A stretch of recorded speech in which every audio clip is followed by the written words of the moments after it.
പരിശുദ്ധമായ ഈ നോമ്പുകാല ചൈതന്യത്തിൽ നാം മുന്നേറുമ്പോൾ എൻ്റെ മനസ്സിലേക്ക് കടന്നു വരുന്നത് വിശുദ്ധ യോഹന്നാൻ്റെ സുവിശേഷത്തിലെ ഒരു വാക്യമാണ്. തൻ്റെ ഏകജാതനെ നൽകാൻ തക്കവിധം ദൈവം ലോകത്തെ അത്രമാത്രം സ്നേഹിച്ചു.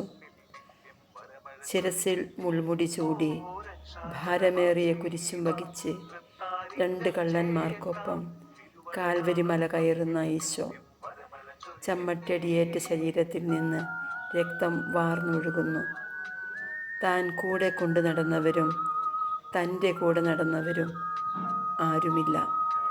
ഈ സഹനയാത്രയിൽ തെല്ലാശ്വാസമായത് തൻ്റെ കുരിശുഭാരം ഏതാനും നിമിഷം ചുമന്ന ശിമയോനും തൻ്റെ വിയർപ്പ് തുള്ളികൾ രക്തത്തുള്ളികളായി മാറിയപ്പോൾ തൂവാലയാൽ മുഖം തുടച്ച വെറോനിക്കായും സഹയാത്രികയായ തൻ്റെ അമ്മയും. ഒരമ്മയ്ക്കും കണ്ടു നിൽക്കാൻ സാധിക്കാത്ത നിമിഷങ്ങൾ. ഈശോയെ, ഞങ്ങളുടെ ജീവിതമാകുന്ന കുരിശേന്തി തളർന്ന് ഞങ്ങളും അങ്ങയെ അനുഗമിക്കുമ്പോൾ ഒരു ശിമയോനും ഒരു വെറോനിക്കായും ഞങ്ങൾക്കൊപ്പം ഉണ്ടാകണേ. പരിശുദ്ധ അമ്മയുടെ കണ്ണുകളിലൂടെ ഞങ്ങളും കടന്നു പോകാൻ ഞങ്ങളെയും അനുവദിക്കണേ എന്ന് ആത്മാർത്ഥമായി പ്രാർത്ഥിക്കാം.